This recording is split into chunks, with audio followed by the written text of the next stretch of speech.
Good morning, boys and girls. Today is Tuesday, June 9th, 2020 or 2020. So today I thought I would read to you a story. It's called The Lion and the Mouse, and it's a special kind of story. It's called a fable. A fable is a story that's been around for a long time, but it teaches you a lesson. So this is the story of The Lion and the Mouse, and it's by Bernadette Watts. And it's a fable, so it teaches a lesson.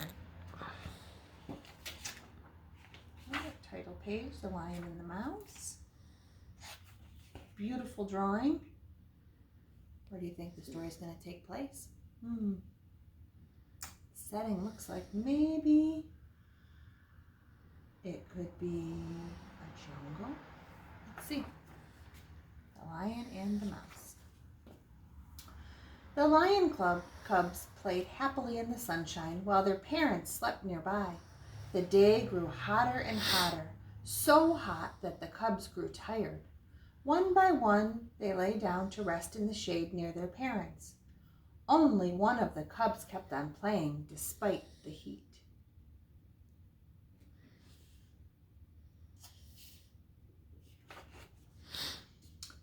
When the blazing sun was at its highest, however, it was too hot even for him. So he padded over to a shady spot at the edge of the jungle and went to sleep. So there he is. This one's off all by himself in the jungle. The other ones are close to mom and dad. Some cool animals there. I see some giraffes, some parrots.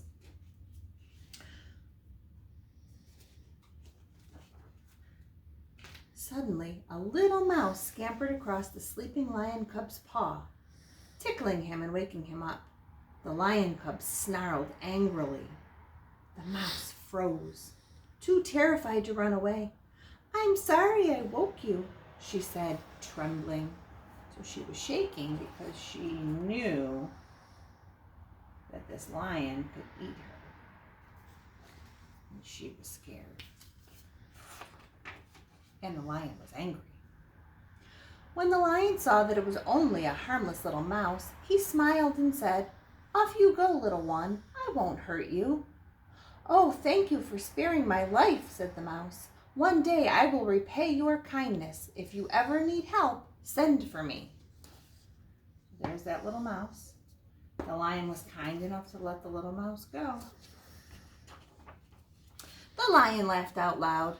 "I am much bigger and stronger than you are," he said, "and soon I shall be even bigger and stronger. A mouse cannot help a lion." Then the lion stood up and stretched to show just how big and strong he was. Proudly, he walked away.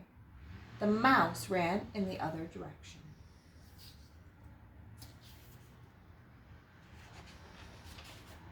Years passed, and the lion cub grew into the biggest and strongest of all the lions.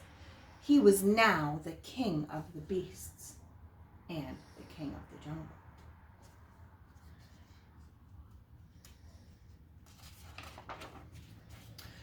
The days were long and hot, and every day at noon, the great lion would go to sleep in the shade. If the mouse happened to run by, she kept well away from the lion's paws. She didn't want to risk being eaten again.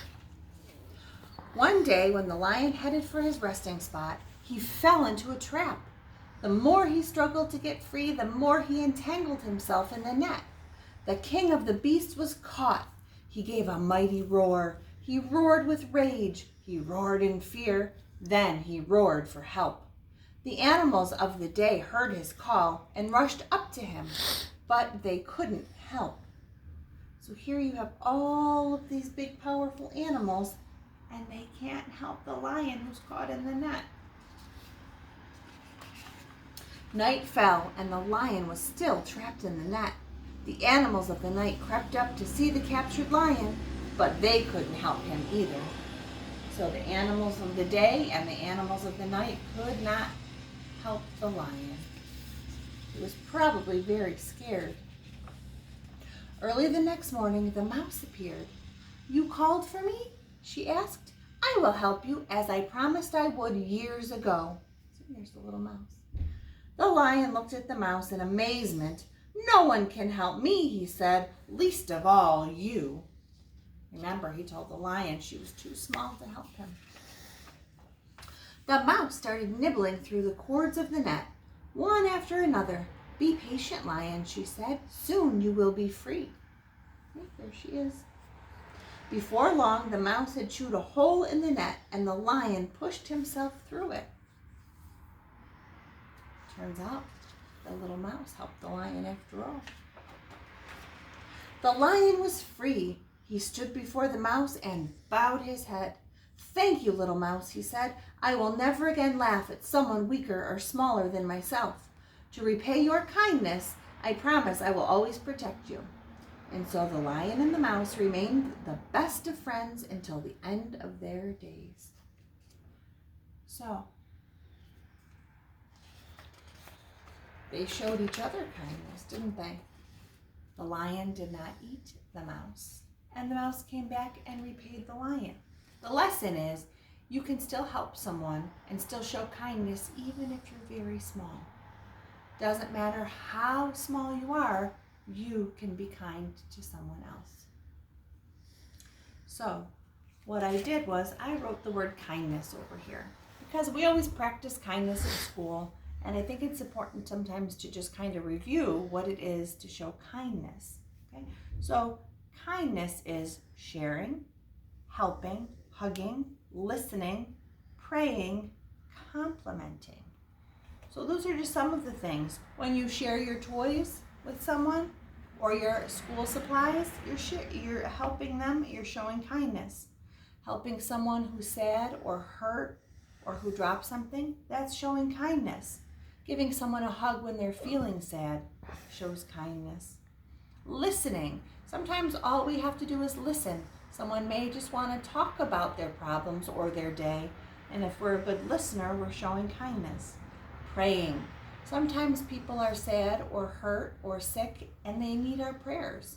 When we pray for someone, we show kindness. Complimenting.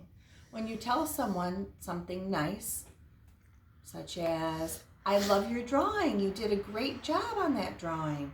Or, gee, your shirt is so sparkly today, I love it. When you pay someone a compliment, you make them feel good. You make them smile, you make them happy, and that is showing kindness. So boys and girls, there are lots and lots of different ways that you can show kindness every day. Not just to your friends, but to strangers that you see. Sometimes if you're in the store with mom or dad and they have a lot of groceries and someone behind you only has one or two and you let them go in front of you, that's showing kindness. When you hold the door for someone, that's showing kindness. So there's lots of ways every day you can show kindness to others. So that's our lesson for today. Kindness. Remember, the little mouse and the lion, no matter how small you are, you can always show kindness and help someone else, even if they're a lot bigger than you are. Anyway, boys and girls, I hope you have a great Tuesday. Hope you get outside to play, and I miss you, and I will see you again tomorrow. Bye.